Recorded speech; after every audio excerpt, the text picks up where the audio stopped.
વર્ષથી પાલેજમાં જૂના અને જાણીતા computer, laptop, CCTV camera service, printer repairing તેમજ નવા અને જૂના કોમ્પ્યુટર લે વેચ કરનાર. એડમિશન ફોર્મ તેમજ તમામ સરકારી ફોર્મ ઓનલાઈન ભરી આપવામાં આવશે.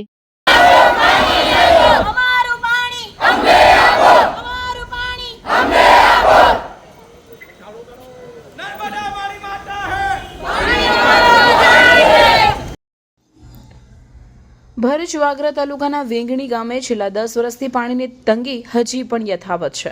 ગ્રામજનોએ અનેકવાર રજૂઆત કરી છતાં સમસ્યાનું સમાધાન ન થતાં હવે ભરૂચ જિલ્લા સમાહર્તાને આવેદનપત્ર પાઠવીને તાત્કાલિક પાણી વ્યવસ્થા કરવા માંગ ઉઠાવી છે.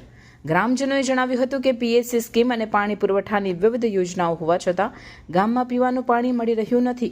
તંત્ર દ્વારા વારંવાર આશ્વાસનો આપવામાં આવે છે, પરંતુ કાર્યવાહી શૂન્ય છે.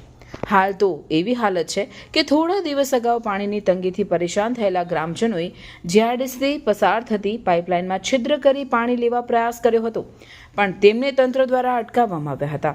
આ અગાઉ પણ ગ્રામજનોએ આત્મવિલોપનની ચીમકી સાથે વિરોધ નોંધાવ્યો હતો, તેમ છતાં કોઈ પરિણામ આવ્યું નથી. અમે ધારાસભ્યથી લઈ તાલુકા પંચાયત સુધી અવિરત રજૂઆતો કરી છે, પણ 10 વર્ષથી પાણી માટે અમે વલખા મારી રહ્યા છીએ. આ બાબતે ગ્રામજનોએ જણાવ્યું, ગામના લોકોએ ચેતવણી આપી છે કે જો વહેલી તકે પાણીની વ્યવસ્થા નહીં કરવામાં આવે તો ઉગ્ર આંદોલન કરવાની ફરજ પડશે. અમારો હક પાણી આપો, અમારો હક પાણી આપો, અમારો હક પાણી આપો, અમારો હક પાણી આપો, અમારું પાણી અમને આપો, અમારું પાણી અમને આપો, અમારું પાણી. મારું નામ ભૂમિકાબેન અરવિંદસિંહ ગોહિલ છે. મારું ગામ વાગરા તાલુકાના ભરૂચ જિલ્લામાં આવેલું છે. અહીંયા અમે કલેક્ટરશ્રીએ પાણીની માંગ માટે આવ્યા છે. અમને મીઠું પાણી મળતું નથી અને અમારા ગામમાં બહુ જ મોટો પાણીનો પ્રશ્ન આવીને ઊભો રહ્યો છે. અમારા ગામમાં ખૂબ જ ગંદુ પાણી છે અને અત્યાર સુધી સરકાર શ્રી તરફથી અમારા ગામમાં કોઈ પણ પાણીની લાઈનનું આયોજન થયું જ નથી અને થયું હશે તો અમને મળ્યું નથી. એ આયોજન કે જે માંગ હોય એ બધું જાય છે ક્યાં અને અમને પાણી મળતું નથી. અમારું ગામ ઇન્ડસ્ટ્રી એરિયામાં આવેલું છે. અમારા ગામ ભરૂચથી દહેજ સુધીમાં 80 જેટલા કનેક્શન છે, પરંતુ અમને પાણી મળતું નથી, અમને કનેક્શન મળતું નથી. તો એ કનેક્શન શા માટે અમને મળતું નથી, અમને પાણી શા માટે નથી આપતા? અમારું ગામ નર્મદા કિનારે આવેલું છે, તે છતાં પણ અમને મીઠું પાણી મળતું નથી.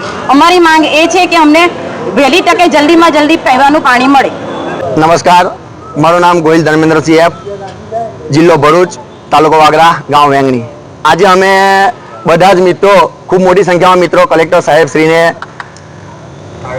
આવેદનપત્ર આપવા માટે આવ્યા છે કે જે મુખ્યમંત્રી શ્રી ભૂપેન્દ્રભાઈ પટેલ તેમજ પાણી પુરવઠા મંત્રીને પણ કલેક્ટર શ્રી દ્વારા અમે આવેદનપત્ર પાઠવીએ છીએ કે અમારું વેંગણી ગામ 1000 વસ્તી છે અમારા ગામમાં અને નર્મદા નદી અમારી નદી છે. દહેજ એક ઔદ્યોગિક વસાહત છે અને તેમાં કેમિકલ ઝોન છે. એટલે છેલ્લા 20-25 વર્ષથી અમારા વિસ્તારમાં કંપનીઓ આવેલી છે અને એ કંપનીઓને પીવાનું પાણી અમારી નર્મદા માતાનું જ પાણી મળે છે, પરંતુ અને ત્યાં જે મહેમાનો આવે છે એમને પણ પીવાનું પાણી મળે છે, એમનો વિકાસ થાય છે. પરંતુ આજે આપણે આઝાદીને 77 વર્ષ થઈ ગયા, પણ અમારું ગામ આજે પાણી માટે વલખા મારી રહ્યું છે, પાણી માટે તરસી રહ્યું છે. તો અમે મીડિયાના માધ્યમથી તમામ અધિકારીશ્રીઓને જણાવવા માગીએ છીએ કે જે જીઆઈડીસીમાંથી 80-85 લાઈન લીધેલી છે અને પીવાનું પાણી મળે છે અને એ જ પાણી અમુક લોકો પોતાના યુઝ માટે વાપરવા માટે વાપરે છે. તો અમારે પાણી વાપરવા માટે નથી વાપરવાનું, પરંતુ એ પાણી અમારે અમારા ગામ લોકોને પીવા માટે લઈ જવાનું છે. તો અને એ અમારો અધિકાર છે.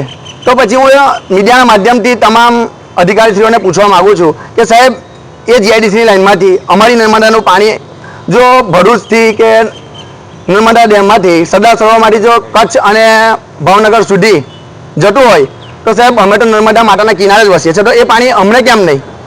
તો તમામ જિલ્લા પ્રશાસનને તેમજ તમામ સરકારી અધિકારીઓને એક નમ્ર વિનંતી કરવા માગું છું આપના માધ્યમથી કે પીવાનું પાણી અમને મળી રહે, તેમજ પીવાના પાણીની સુવિધા અમને સરકારશ્રી જેમ બને તેમ જલ્દી કરી આપે એવી હું આશા રાખું છું.